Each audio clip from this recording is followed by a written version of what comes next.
பிரியமானவர்களே, ஆண்டவர் உலக இரட்சகர் மீட்பருமாகிய இயேசு கிறிஸ்துவின் இணையற்ற நாமத்தில் என் அன்பின் வாழ்த்துக்களை தெரிவித்துக் கொள்கிறேன். கர்த்தர் நன்றாகவே இருக்கிறார். நேற்றும் இன்றும் மாறாத நம் அருள்நாதர் இயேசு 5 மாதமாய் வழிநடத்தி கொண்டு வந்த தேவன் இது 6வது மாதத்திலே ஆவியானவர் நம்மை கொண்டு வந்ததுக்காக அவர் உள்ளத்தின் ஆழத்தில் நாம் நன்றி சொல்ல கடமைப்பட்டுகிறோம்.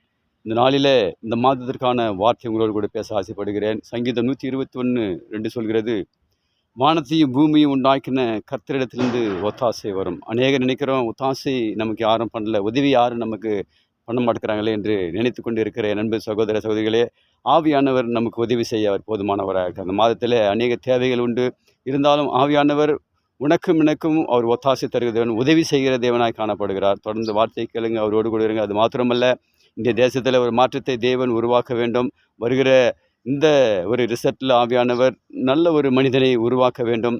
இதோ ஆவியானவர் பிள்ளைகளுக்கு எந்த ஒரு இடதல் இல்லாதபடி, ஊழியம் செய்ய பிள்ளைகளுக்கு எந்த ஒரு இடல் இல்லாதபடி, கிறிஸ்துவ ஆலயங்களுக்கு எந்த இடதல் இல்லாதபடி நல்ல ஒரு மனிதனை ஆவியானவர் உட்கார வைக்க வேண்டும் என்று நம்முடைய தனி ஜெபங்களிலே நாம் கடமைப்பட்டு இருக்கிறோம். ஜெபிப்போம். கர்த்தர் பெரிய காரியங்கள் செய்வோம். God bless you. கர்த்தர் உங்களை ஆசீர்வதிப்பாராக. ஆமென், ஆமென், ஆமென்.